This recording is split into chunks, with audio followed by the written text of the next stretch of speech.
Bonjour à toutes, bonjour à tous. J'espère que vous êtes heureux d'être là. Toi qui es devant ton écran également. Alors je dois vous dire que le message que je vais apporter aujourd'hui, ça fait exactement 1 an qu'il est sur mon cœur. Et depuis 1 an, je cherchais le bon moment. Et le bon moment, c'est, je ne veux pas apporter ce message seul. J'avais besoin que une grande témoin soit avec moi et aujourd'hui elle est là. Donc ce message qui a été préparé depuis le mois de mars 2024 arrive aujourd'hui.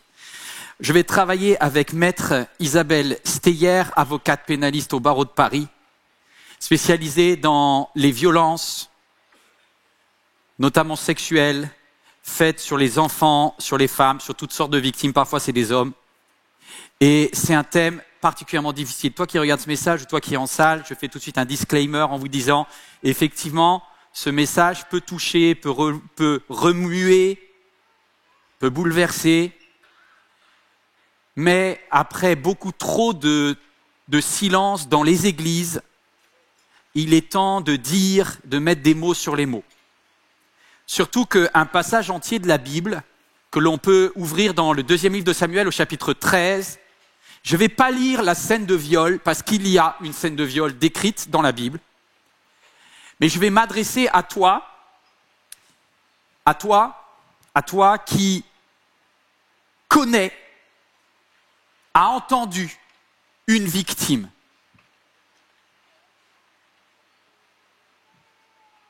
Il y a 2 personnes qui vont apprendre un terrible secret ce jour-là. L'un s'appelle Absalom, c'est le frère de la victime, et l'un s'appelle David, c'est le père de la victime. Voilà ce qui nous est dit dans 2 Samuel 13, verset 19. Tamar, cette jeune fille extraordinaire, déchira sa robe multicolore, elle mit sa main sur sa tête et s'en alla en poussant des cris après la scène de viol. Son frère lui dit, « Est-ce que c'est ton autre frère Amnon qui a couché avec toi ?» Elle répond pas. Et il dit ceci, « Maintenant, ma sœur, garde le silence, tais-toi, car c'est ton frère. Ne prends pas cette affaire trop à cœur. » Et Tamar s'installa accablée de douleur chez son frère Absalom. Le roi David apprit tout ce qui s'était passé. Il fut très irrité. Et puis après, il y a un point. Et je m'attends à ce qu'il y ait une autre phrase derrière, et il n'y en a plus.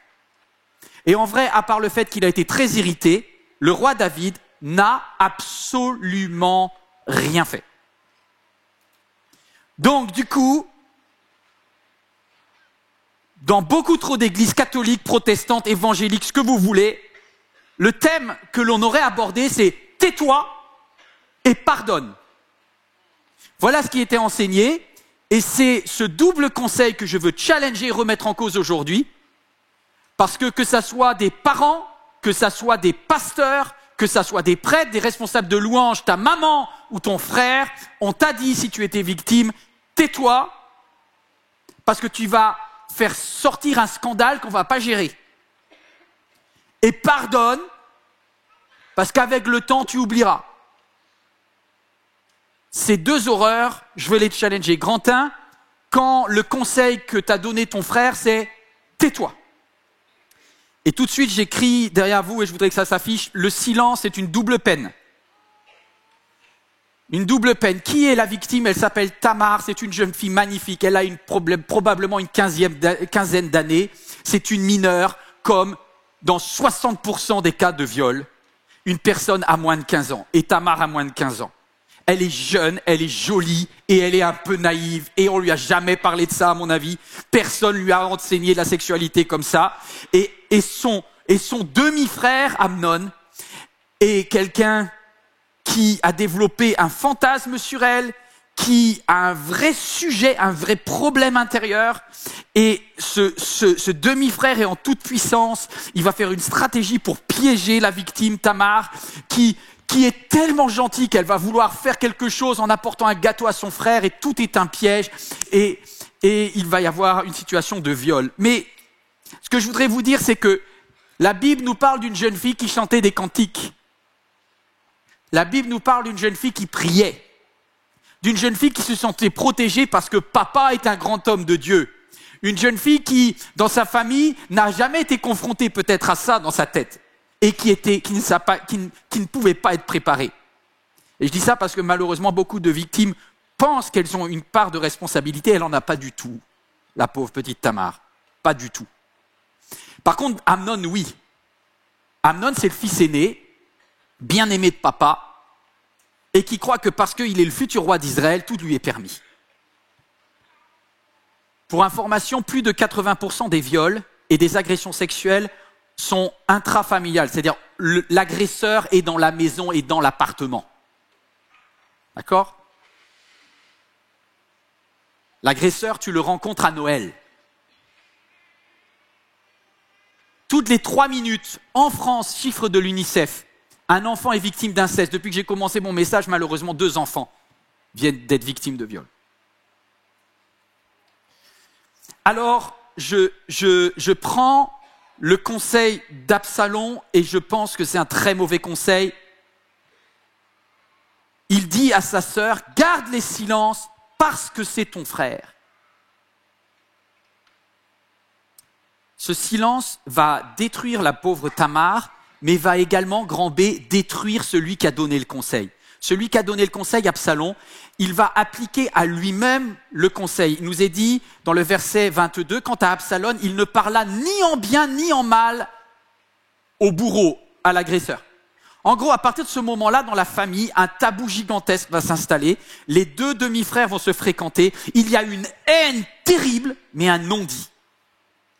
Qu'est-ce qui va se passer ? La haine va se transformer en action. Parce que contrairement à ce que tu penses, le silence ne va pas faire baisser la douleur, ne va pas faire baisser la colère. Elle va juste la faire exploser plus tard. 2 ans plus tard, Absalom va faire assassiner son frère. Donc du coup, maintenant on avait un viol, maintenant on a un viol plus un meurtre. Et du coup, Absalom est chassé, c'est un paria, il n'a d'ailleurs aucun sentiment de culpabilité. Il a une colère absolument froide et lucide. Très très froide. Il dit, j'ai aucune faute. J'ai bien fait de le découper. Et je sais que pour des victimes, lorsque tu n'as pas vu ta justice, la violence peut être comme une soupape par rapport à ta douleur. Mais en vrai, ça règle rien. Pourquoi ? Parce que Absalom va continuer et il va tellement ruminer son silence qu'il va développer contre son père qui n'a rien fait. Une colère tellement importante qu'il va essayer de faire un putsch contre son père.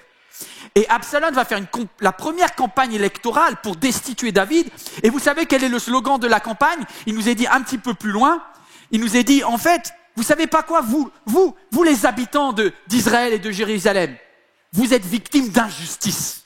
Il dit ceci au verset de Samuel 15, verset 3. Absalom disait, quand il rencontrait quelqu'un dans la rue, il disait « Ta cause est juste, tu es dans ton bon droit, mais vois-tu, personne ne t'écoutera chez le roi David. » Et il dit « Ah, si c'est moi qui rendais la justice dans ce pays, tous ceux qui sont en litige ou en procès viendraient me trouver, et moi je leur ferai justice. » Et sa campagne électorale va être basée sur la colère qu'il a enfuie. Mais vous savez ce que ça va donner, je dois terminer sur Absalom. La colère ne fait jamais justice correctement. Parce que Absalom va finir lui-même par devenir un violeur. Il a été témoin d'une scène et il va finir par devenir pire que son frère parce qu'il va même violer toutes les femmes de son père. Vous connaissez le texte, c'est un texte vraiment terrible, on n'en prêche jamais dans les églises, mais c'est dans la Bible. Pourquoi ? C'est dans la Bible pour vous dire le silence amène la mort. Le silence n'amènera pas la vie. Or, le conseil qu'on vous a donné, tais-toi, est un mauvais conseil. Maintenant, à qui tu dois le dire ? Ça, c'est un autre sujet que l'on va voir un peu plus loin, notamment avec Maître Steyer tout à l'heure. Le paradoxe ultime pour Absalom, c'est qu'il a commencé en disant à sa sœur « tais-toi ». Est-ce que ça peut s'afficher ? « Tais-toi ». Et finalement, il dit « moi, je vous écouterai ». Il ne les écoutera pas non plus. Et à la fin, il a rajouté énormément de malheur au malheur. Grand 2, pardonne. Le deuxième bon conseil très spirituel que tu as appris peut-être dans ton assemblée. Peut-être que l'ancien est venu te voir en disant « Bon, je ne sais pas si c'est vrai. Comme ça, il te met un bon doute en toi. Mais de toute façon, Dieu est amour, pardonne.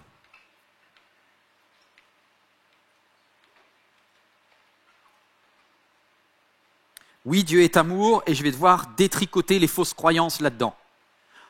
Je parle pendant quelques instants à une personne qui est victime.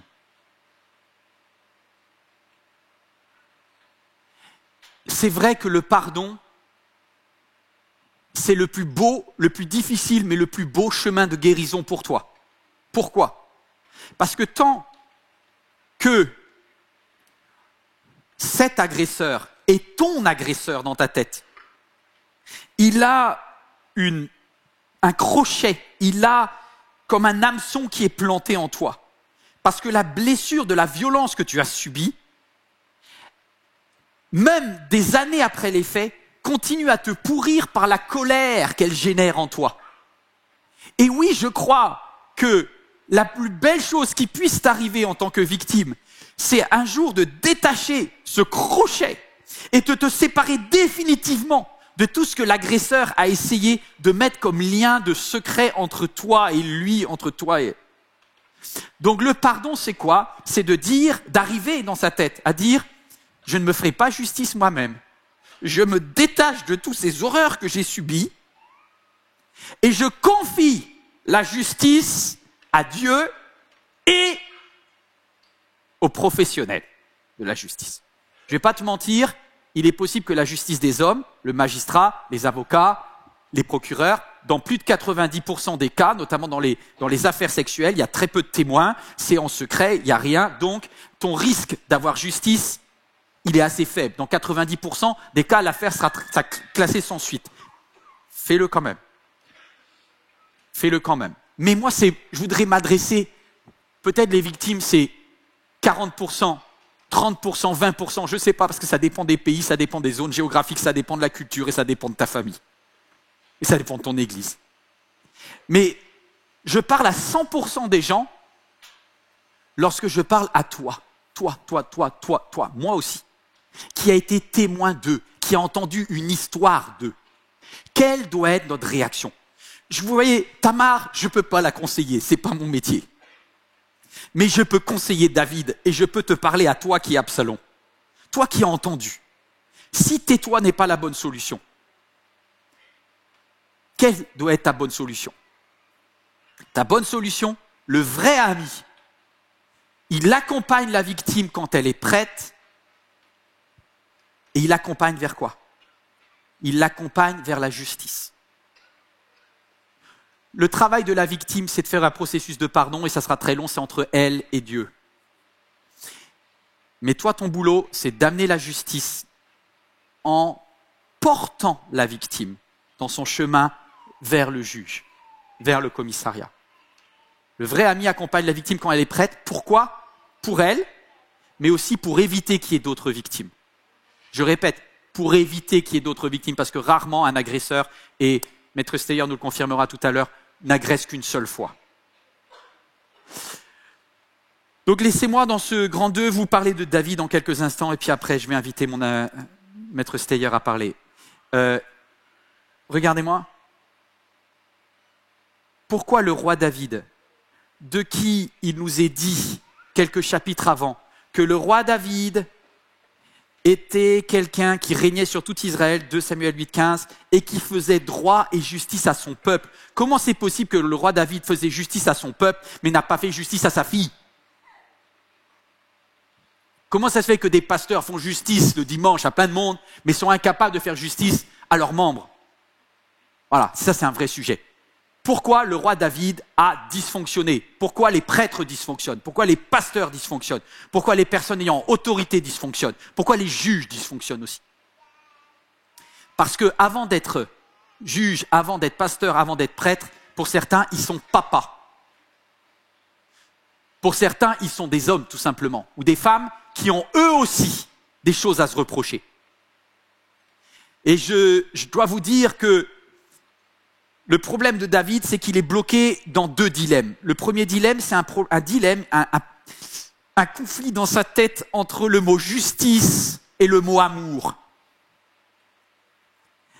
Il nous est dit dans le verset concernant sa réaction quand il a appris le viol de sa fille par son fils, c'est qu'il a bugué. Il a bugué parce qu'il aimait son fils.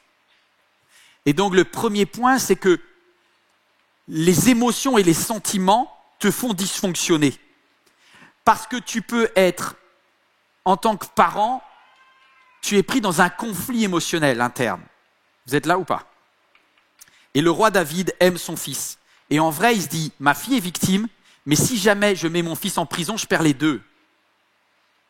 Et il est bugué. Il est tétanisé par le sentiment d'amour qu'il a. Et il mélange amour, justice, ça le bug. Deuxième chose, est-ce que vous connaissez son histoire personnelle?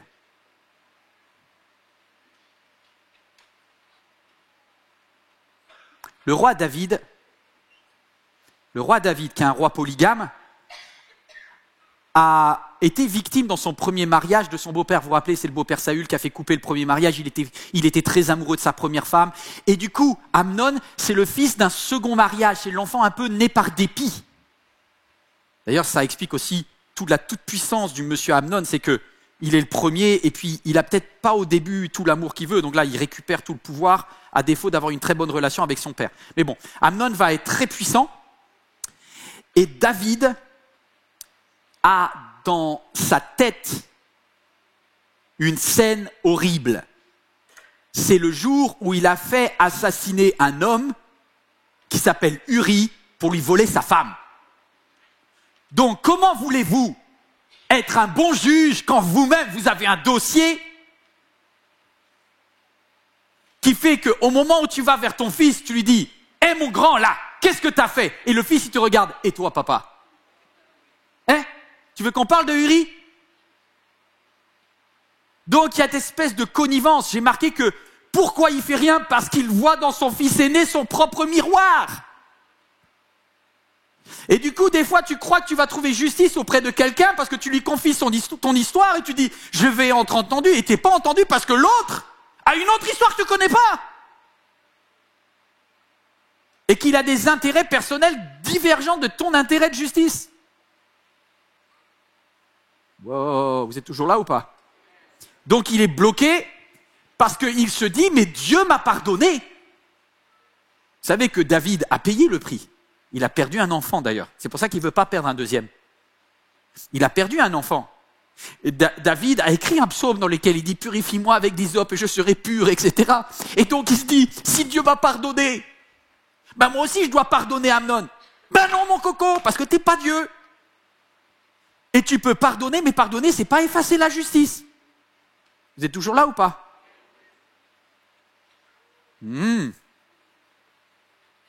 Mes amis, il y a beaucoup de fausses théologies dans nos églises. Et je vous quitte avec petit 2. Pour certains, vous êtes bloqués dans un dilemme entre la théologie de la justice et la théologie du pardon. Parce qu'on vous a dit, l'amour pardonne tout. Et du coup, dans votre tête, l'amour, c'est se taire. Non.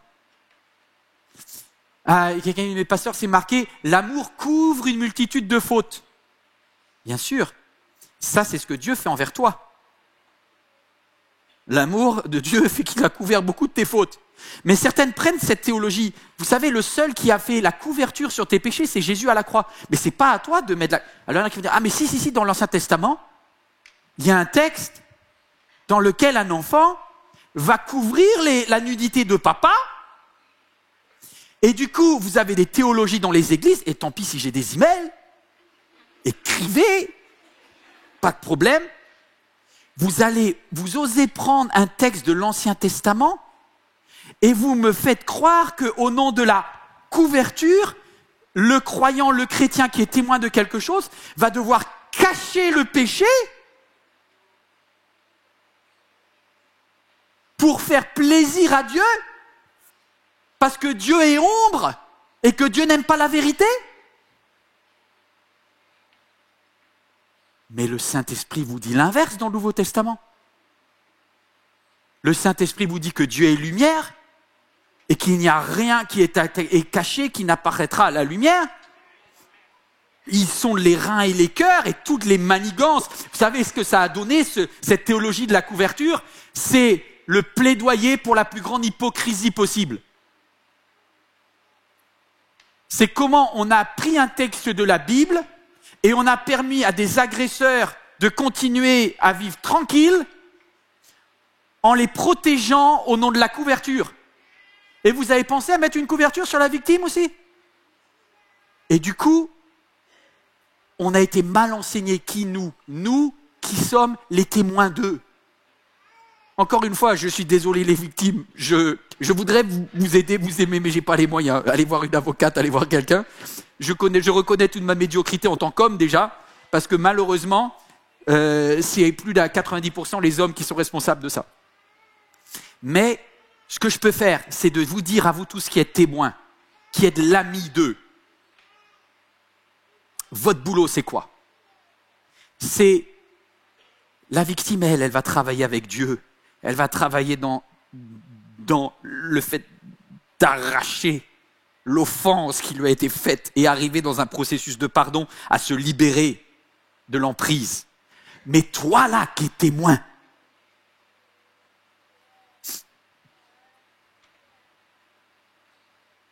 prends ton courage à deux mains et accompagne dans la justice. Toi, c'est pas le pardon que tu as à faire. Tu n'as pas à juger, hein. Toi, tu as à accompagner devant le juge. Tu n'as pas à ragoter, tu n'as pas à raconter l'histoire à des gens qui vont juste s'en servir pour faire d'autres querelles. Tu vas voir le professionnel et tu vas au commissariat et tu vas, je ne sais pas si dans quel pays tu es, tu vas voir mais pasteur, vous imaginez pas ce que vous dites? Ça va salir la réputation. Tu vas salir le nom de Dieu. Je dis parce que tu crois que c'est ça qui va salir le nom de Dieu? C'est l'acte qui a sali le nom de Dieu. C'est ça. C'est l'agresseur qui a sali le nom de Dieu. C'est pas la victime, hein? Et c'est pas le témoin qui salit le nom de Dieu. C'est le péché qui a sali le nom de Dieu. D'accord? Donc, oui, mais alors la réputation de l'Église va être entachée. Mais mes amis, alors je vais vous dire, je ne vais pas parler pour les autres, mais à MLK, mais si jamais vous voyez quelque chose, dénoncez. Et tant pis pour la réputation de notre Église. Parce que je préfère avoir une réputation de transparence devant Dieu que de « ah, ils sont bien » devant les hommes. Hein. Et qu'on perde notre réputation, eh bien, concrètement, c'est pas vous qui allez payer. mais oui, mais tant pis pour la réputation de la famille. Tant pis, parce qu'on va arrêter de couvrir de génération en génération. Et on a déjà 2000 ans de bêtises, on va peut-être arrêter quand même. L'Église catholique est en train de se faire sa révolution, avec beaucoup de retard, et beaucoup de pleurs. Il serait temps que les églises de sensibilité évangélique arrêtent de donner des leçons à tout le monde et commencent à dire « nous aussi ». Nous aussi, on a couvert des choses. Nous aussi, on a couvert des choses. Et on a couvert des choses en pensant bien faire. En pensant qu'on protégeait la réputation de Dieu. Il y a un verset dont je n'ai jamais entendu parler dans les églises. Et c'est dans le Nouveau Testament, c'est pas dans l'Ancien. C'est l'inverse de la couverture spirituelle. Hein. Car le magistrat est le serviteur de Dieu pour ton bien. Oh bon? Non, garde ça dans l'église. Garde-le, le dis pas, on le garde. Non. Le magistrat est le serviteur de Dieu. Et si tu as fait le mal, tu vas devoir rendre des comptes. Hein. En effet, ce n'est pas pour rien qu'il porte l'épée. Ah, mais l'épée, pasteur, ça fait mal. Ah oui, hein. L'agresseur peut être condamné. Et c'est ce qu'il faut faire. Le magistrat est le serviteur de Dieu pour manifester sa colère en punissant celui qui fait le mal. La justice, en fait, je vais vous dire, vous ne pouvez pas demander à la victime de pardonner si vous ne faites pas votre boulot, d'aller voir le magistrat. Vous pourrez d'autant plus aider la victime que elle fait sa partie, vous faites la vôtre. La vérité vous rendra libre, les amis. Et là où il y a l'Esprit de Dieu, il y a la liberté. Et tout ce qui est caché va à la lumière. Et j'invite Isabelle Steyer à venir. Et c'est la première fois que j'ai une avocate dans une église MLK, ça arrive. Je ne sais pas combien de fois c'est arrivé dans votre vie, mais je veux une professionnelle parce que je ne suis pas un professionnel. Est-ce que vous pouvez bien accueillir Maître Isabelle Steyer, avocate au barreau de Paris?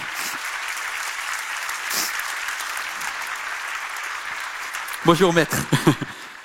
Alors, on se connaît un petit peu, donc je vais parfois vous tutoyer. Mais on va dire des choses.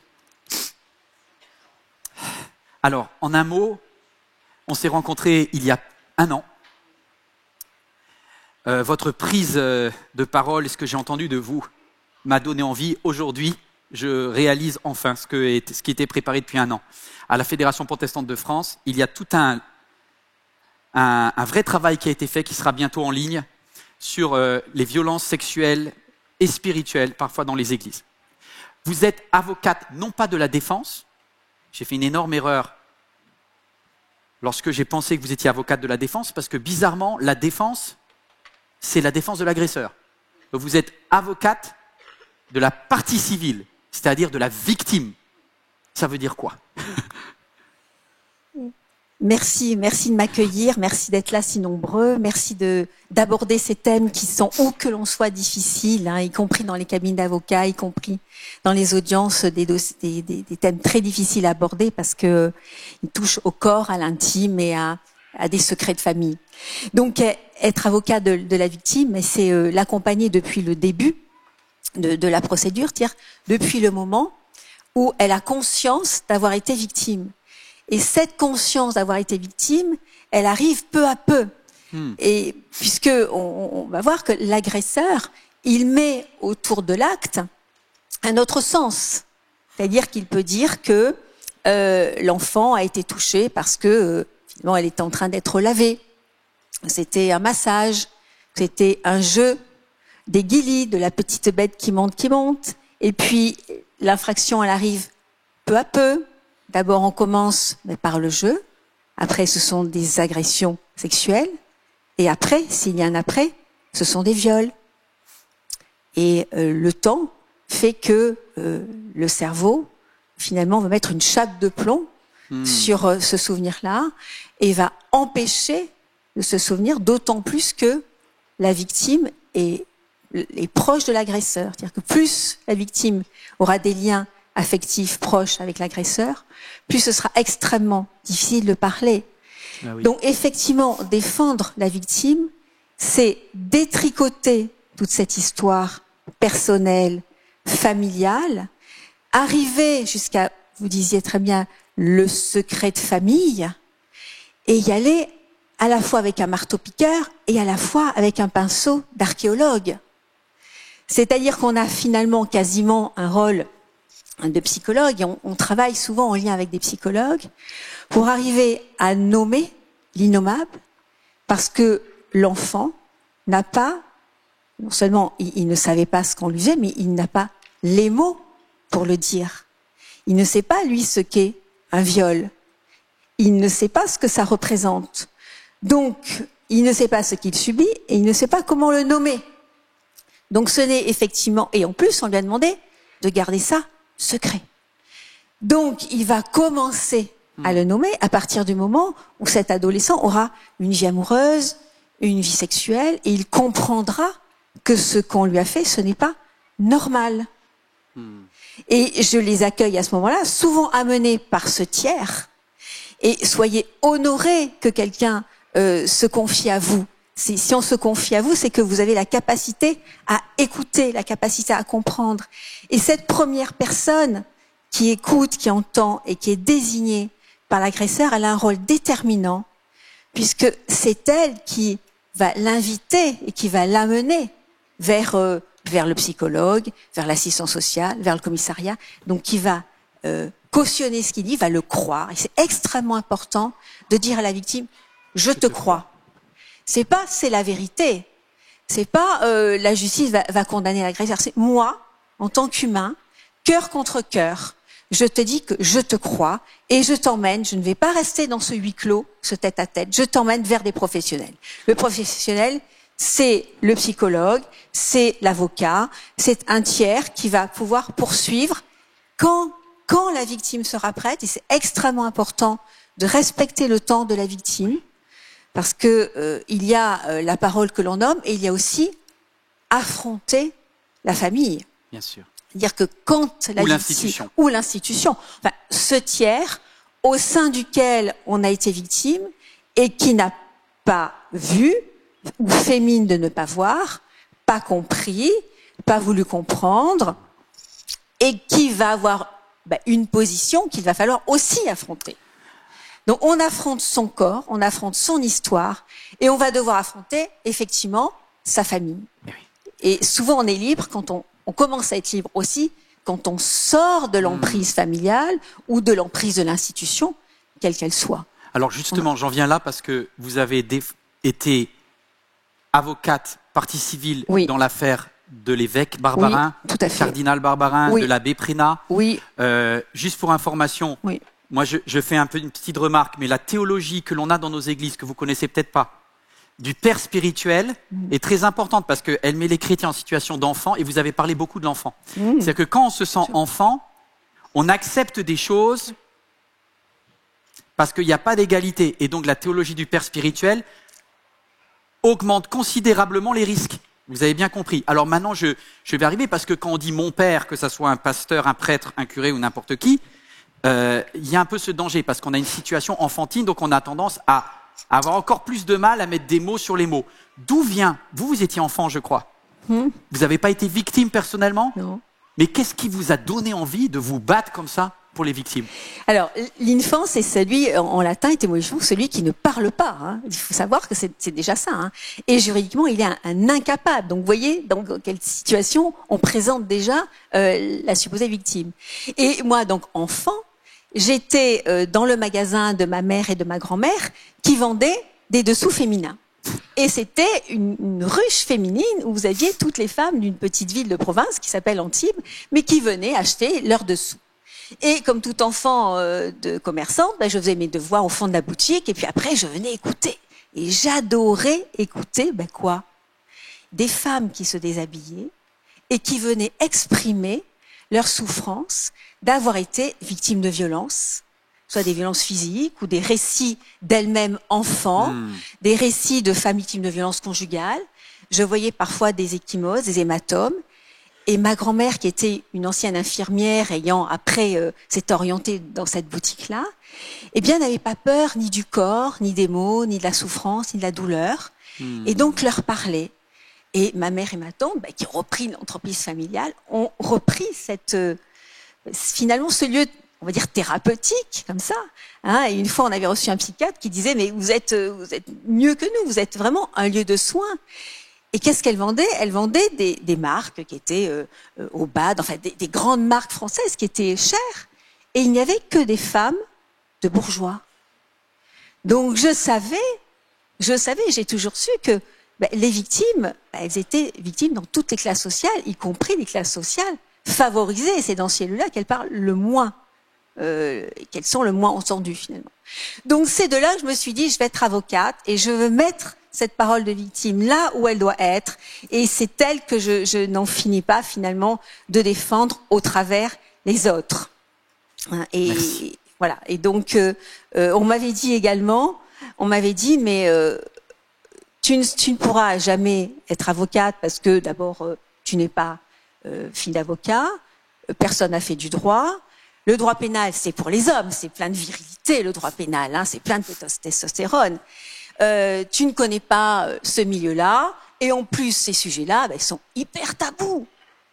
Et vous voyez, je suis montée, comme on dit, à la capitale, j'ai mon cabinet depuis 30 ans, j'adore ce que je fais, et maintenant, je suis un petit peu reconnue dans mon milieu. Donc, si j'ai un message à vous transmettre, c'est faites ce que vous aimez, faites ce que vous avez envie de faire, que ce soit dans votre vie professionnelle, dans votre vie intime, et dans, là, finalement, le dévoilement de ce que vous avez compris, entendu ou subi. Allez jusqu'au bout de ce que vous êtes et de qui vous êtes. Voilà. Merci ne beaucoup. vous murez pas dans le silence. Waouh. Alors, du coup, vous êtes devenue une professionnelle. Oui. Passé d'une boutique de lingerie enfant à professionnelle du droit. Vous avez appris les définitions. Oui. Des personnes nous écoutent, essentiellement des personnes qui vont accompagner des victimes. Comment on définit en droit, d'un point de vue légal, la notion de viol? Alors, la notion de viol, elle est finalement très classique. Hein. C'est un acte de pénétration sexuelle commis donc avec violence, menace, contrainte ou surprise. Violence, menace, contrainte ou surprise. Alors, la violence, c'est la violence physique ou la violence psychologique. Vous savez, on a en tête, comme dans les films policiers, ces femmes qui sont victimes dans des garages, dans des sous-sols, dans la rue, de viols. On pense qu'elles vont crier, qu'elles vont se débattre. Ça, c'est une notion qui n'arrive, des faits qui n'arrivent quasiment jamais. C'est très rare. C'est extrêmement rare. Un pourcentage. Voilà. Donc, la victime qui se débat, qui crie et qui est victime dans la rue au 3e sous-sol, ça a gravé notre inconscient, ça l'a grévé finalement d'une fausse définition dont on est tous victimes, qui fait que la victime elle-même ne réalise pas qu'elle est victime de viol ou d'agression. Donc ça, c'est la violence. Il y a la contrainte. Là, on comprend qu'on va coincer la victime par un raisonnement ou par une situation. Donc là, c'est déjà beaucoup plus fréquent. Mais il n'y a pas, vous voyez, il n'y a pas de violence physique. C'est un scénario tissé autour de la victime. Hein. Alors, juste, je vous arrête un instant. Il y a un nouvel article à partir de 2024 dans le Code pénal qui rajoute la suggestion psychologique. Et ça, c'est important dans les églises. Très important. Parce que des fois, au nom de Dieu, on a réussi à manipuler spirituellement les gens pour qu'ils aient l'impression qu'ils étaient consentantes. C'est ça. Ce qui est terrible, c'est d'attacher la victime à son agresseur en lui laissant penser qu'elle participait à cet acte-là. Et la surprise, c'est par exemple, on en parle beaucoup maintenant, du viol par soumission chimique. C'est-à-dire que la victime est en train de dormir, elle ne peut pas donner son consentement, et elle est surprise dans son sommeil, donc on surprend le consentement de quelqu'un. Donc ce sont des définitions qui sont actuellement en cours. On a envie d'aller vers autre chose et de rajouter la question du consentement, parce que vous voyez qu'à la fin des fins, eh bien, on définit le viol par rapport à ce qu'il se passe dans la tête de l'agresseur. Ouais. Donc, le baromètre, il est là, hein, et pas par rapport à ce qui se passe dans la tête de la victime. Et quand on entend la victime, qu'elle soit un homme ou une femme, un enfant ou un adulte, on réalise qu'au moment du viol, elle a mis en place toute une stratégie d'évitement pour tenter de faire en sorte de ne pas être violée jusqu'au dernier moment. Et notamment le fait que, eh bien, le cerveau fonctionne de cette façon-là, c'est-à-dire qu'il se dissocie et elle va oublier son corps, elle va laisser son corps là pour que son esprit soit ailleurs. Et elle se verra souvent être victime de ces faits-là. Elle dit souvent, je me suis vue mourir, hein, effectivement, et elle ne pourra pas réagir, elle sera tétanisée. Sidération. C'est le phénomène de sidération qui maintenant est connu par les tribunaux, puis qui va engendrer après un phénomène de stress post-traumatique. Hein. Et donc, le fait que la victime ne puisse pas, au dernier moment, agir, réagir, crier. Mais avant, elle aura mis en place une stratégie, généralement, d'évitement, elle se tourne, elle se retourne. Et tout ça, c'est à dénouer ensemble, dans nos cabinets. Donc, je suis passée de la cabine au cabinet, vous voyez, soit de psychologue ou d'avocat, et puis après, devant les services de police, s'il y a plainte à un moment donné. Alors, du coup, on ne doit pas se mentir. Dans plus de 90%, vous nous dites, oui, il y aura un non-lieu. Oui. Donc, la justice des hommes fonctionne pas bien. Voilà. Non. Toutefois, on peut améliorer ce taux lorsqu'on accompagne la victime. Oui. Qu'est-ce que l'on peut faire, nous qui sommes témoins, pour que la victime ait plus de chances d'être prise au sérieux? Comment faire? Comment on peut l'aider à l'écrit? Qu'est-ce qu'il faut faire? Oui, il y a deux positionnements. Le premier, c'est effectivement de l'entendre, hein, et de noter tout ce qu'elle dit, éventuellement de l'enregistrer et de la filmer, de façon à garder la preuve de ce qu'elle a subi. Okay. Et puis, si la victime est sous emprise, ou elle est en danger, qu'elle est susceptible d'être une nouvelle fois victime, eh bien, on peut aussi faire un signalement. Alors, c'est quoi un signalement? Dans ce cas-là, c'est qu'on va, dans le cadre d'un écrit qui va reprendre entre guillemets ou au conditionnel et ou au conditionnel ce que vous dit cette personne-là. On va donc être très concret, très factuel. On n'interprète pas, c'est pas notre rôle. C'est pas mon rôle d'ailleurs d'interpréter. Mon rôle, c'est aussi de venir porter ce qu'elle dit. Et ce sera au juge d'interpréter ou au procureur de savoir s'il poursuit ou pas. Donc toute personne ici là qui regarde ce message peut faire un signalement. Peut faire un signalement en étant très concret. On ne vous demande pas un diagnostic, on vous demande de reprendre ce qui est dit. Éventuellement, si effectivement vous êtes dans le corps médical, vous pouvez dire qu'elle présente un stress post-traumatique, qu'elle pleure à l'évocation des faits, qu'elle est sous traitement, mais des choses, vous voyez, très factuelles.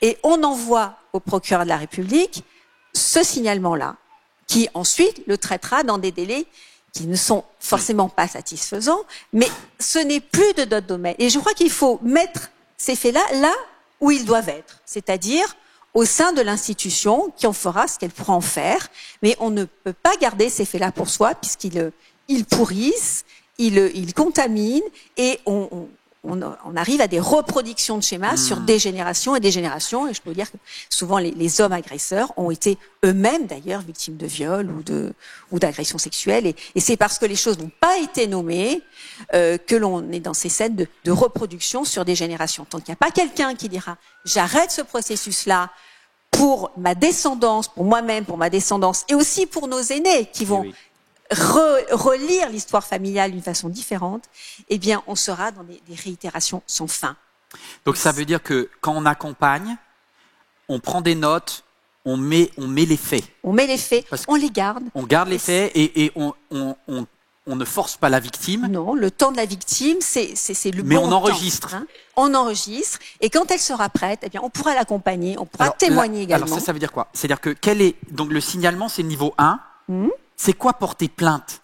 Alors porter plainte, c'est pousser la porte d'un commissariat ou d'une gendarmerie et d'aller s'asseoir devant un policier et lui expliquer ce que l'on a subi. Alors ça, c'est que la victime qui peut le faire. C'est que la victime. On peut l'accompagner ou pas? On peut l'accompagner. Elle peut, et moi je l'invite à être accompagnée aussi d'un avocat, de façon à ce que déjà elle ne soit pas seule, de façon à ce que la plainte soit entendue de façon extrêmement professionnalisée, puisque en défense, le gardé à vue a immédiatement droit à un avocat. Donc alors, ce que vous êtes en train de dire, c'est que l'agresseur, lui, présumé, on va garder le présumé, lui, il a le droit à un avocat tout de suite, mais pas la victime. La victime, c'est pas prévu en droit français, sauf si elle a fait la démarche. Donc, il faut lui dire, voilà, il faut remettre les choses à égalité. Parce que quand on est victime, on n'est pas à égalité. On est stressé, on est traumatisé, on doit affronter l'agresseur et sa famille et affronter l'institution. Donc, on a absolument besoin d'avoir quelqu'un avec soi. Et puis, on l'accompagne au sein du commissariat. Si elle oublie des choses, on peut lui faire préciser des éléments dans sa plainte. Donc, on la perfectionne. Et lorsqu'intervient des mois après, ou des semaines après, ou 48 heures après, une confrontation, eh bien, il faut savoir que là, c'est un lieu où les choses sont aussi nommées. Et que l'avocat peut poser des questions à l'agresseur. Vous avez fait ceci, mais c'était dans quelles conditions, dans quel contexte, pour quelles raisons? Et là, parfois, on a des agresseurs qui reconnaissent les yeux dans les yeux les faits. Vous ne pouvez pas vous imaginer comme quoi et combien les mots MOTS réparent les mots MAUX. C'est bien plus fort qu'une peine. Et il faut le dire. Plus que la justice, déjà la vérité, c'est déjà un grand pas. La vérité, la parole vraie. Et puis après, le fait d'avoir sorti de soi c'est cet élément qui verrouille, qui vérole, qui contamine, qui pourrit l'intérieur en fait. Et on voit que il y a 4 fois plus de suicides ou de tentatives de suicide chez les personnes qui ont été victimes de ces faits-là et qui se taisent. Donc c'est vraiment une nécessité même de santé publique, que ce soit pour l'auteur ou pour la victime, d'aller s'ouvrir de ces faits-là. Alors, est-ce qu'on peut dire à quelqu'un qui, par exemple, a accompagné une victime qui pourtant n'a pas eu justice, par exemple, vous n'avez pas gagné dans l'affaire Barbarin? Non, ils ont réussi à obtenir un non-lieu. C'est hallucinant, mais c'est comme ça. C'est même une relaxe. Une relaxe, oui. C'est même encore plus fort. D'accord, c'est encore pire. Ok. L'institution pourtant avait fait taire les victimes. Tout à fait, oui, oui. L'institution, c'est-à-dire que de nombreuses générations d'hommes, c'était exclusivement des hommes hein, dans ce dossier-là. Les victimes étaient des hommes. Les victimes étaient des hommes, et exclusivement des hommes, avaient dénoncé. Certains avaient d'ailleurs écrit au diocèse de Lyon. Et le diocèse, qu'est-ce qu'il avait mis en place? Eh bien, il avait mis en place une supposée écoute des victimes qui était reçue, qui devaient prier ensemble et pardonner, ce qui stratégiquement invitait finalement les victimes à ne pas déposer plainte et à laisser courir le délai de prescription, c'est-à-dire qu'au-delà d'un délai, la plainte n'est plus recevable et ne peut pas aboutir. Et donc, l'agresseur, il faut savoir, il est stratège. C'est la raison pour laquelle la victime, elle doit aussi être accompagnée, mais le législateur a, depuis lors, fait en sorte que le délai pendant lequel on peut déposer plainte n'est plus de 10 ans, n'est plus de 20 ans, mais il est de 30 ans à dater de la majorité. Donc jusqu'aux 48 ans, les victimes, hommes ou femmes, peuvent déposer plainte contre leur agresseur, ce qui amène à un délai effectivement relativement long pour pouvoir se repositionner, puisqu'à ce moment-là, la victime n'est effectivement plus en lien avec l'agresseur et est donc totalement libre de s'exprimer. Alors souvent, parce que c'est la dernière question, mais oui. Souvent c'est à l'occasion d'un autre traumatisme, comme par exemple un accouchement, ce que vous me disiez, oui. Qu'une femme va réaliser que 15 ans auparavant... Et oui, c'est quand le corps est sollicité que souvent la mémoire traumatique revient de façon extrêmement forte, avec effraction. Hein. Et lorsque le corps est sollicité, c'est-à-dire que lorsque les sages-femmes disent souvent, hein, qu'est-ce qu'il se passe dans les salles d'accouchement, c'est que il y a une effraction donc à ce corps. Et d'ailleurs, les hommes ou les femmes peuvent venir souvent s'exprimer. On peut avoir aussi les mariages. C'est un moment aussi très important aussi pour l'intimité du couple, les réunions de famille où on est confronté à son agresseur, on doit manger face à lui. Vous parliez tout à l'heure de Noël, mais on a énormément de révélations au moment de ces grandes fêtes de famille. Ou aller à l'église un dimanche. Voilà, où c'est devenu insupportable. Et c'est quand c'est devenu insupportable de ne pas dire, eh bien qu'il faut dire pour sa survie. Est-ce qu'on peut remercier Maître Isabelle Steyer? Merci.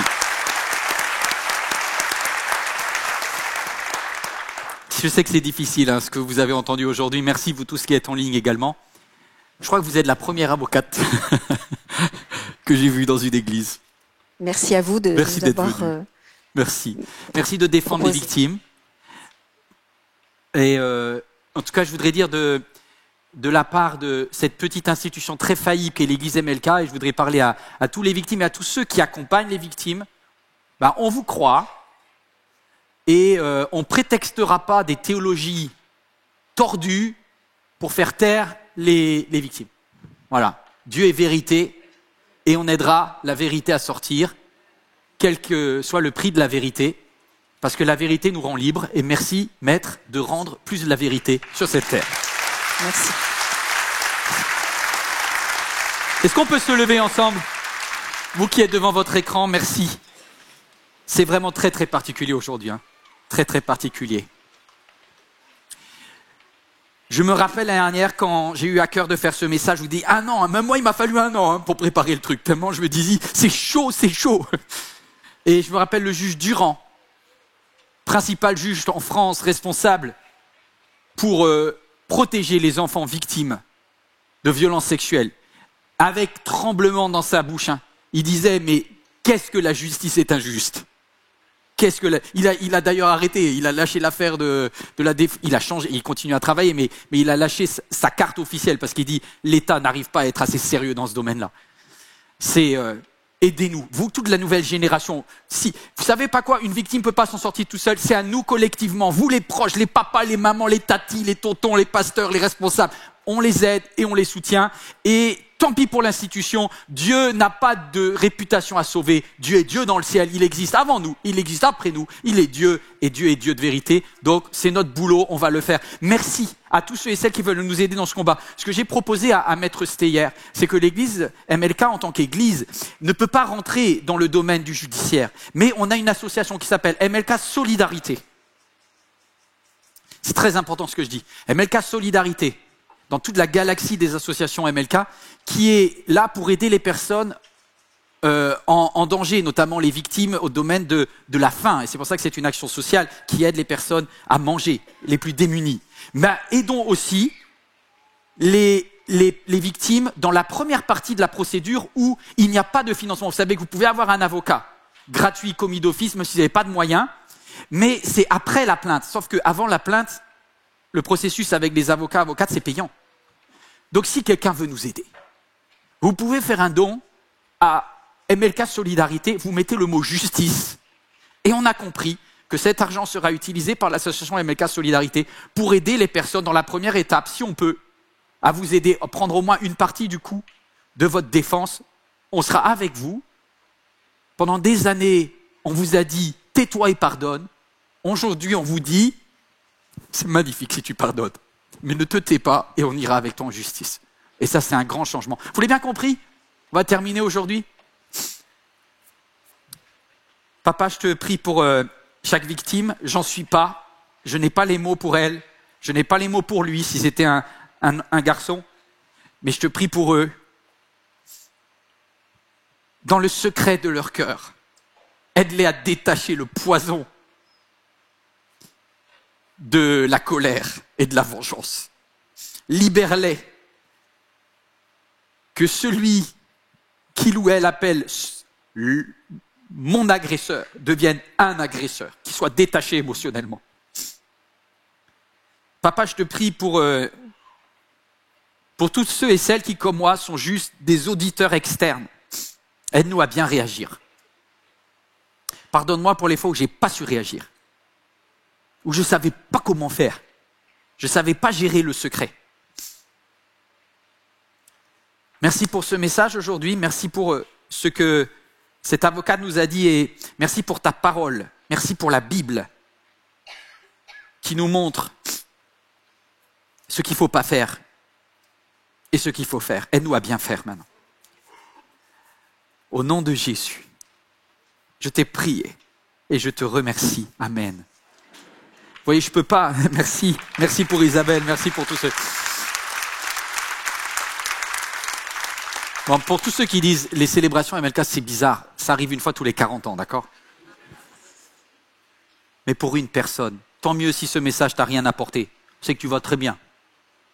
Et je suis tellement heureux quand on me dit, vous savez, pasteur, ça ne m'a pas du tout parlé. Hein. Ben, t'es vraiment béni alors. Hein.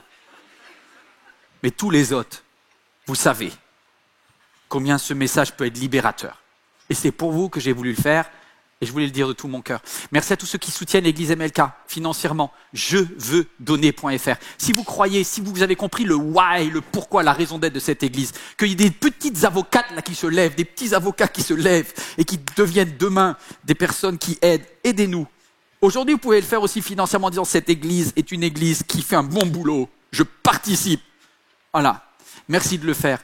Et je vous donne rendez-vous la semaine prochaine, que ce soit pour ceux qui seront là en présentiel, pour vous qui êtes devant votre écran, pour ceux qui sont en ambassade, n'hésitez pas à rejoindre une ambassade. C'est tous ces petits groupes dans lesquels on célèbre ensemble et c'est extraordinaire. Voilà, c'était lourd, mais c'est libérateur. Alors je vous souhaite une excellente fin de journée. J'avoue, j'ai pas la force de louer et de repartir en chantant comme ça, par respect et par délicatesse dans l'intime que ça a touché, mais juste faites un sourire à la personne auprès de vous, à côté de vous, et que vous puissiez repartir dans la paix de Dieu. Très bonne fin de journée à chacune et à chacun. Que Dieu vous bénisse. Cette vidéo t'a parlé? Clique sur j'aime. N'oublie pas également de t'abonner et de déclencher les notifications. Si cette vidéo t'a touché, elle peut aussi faire du bien à ceux qui t'entourent. Prends 5 minutes pour la partager à un proche ou à un ami qui en aurait besoin.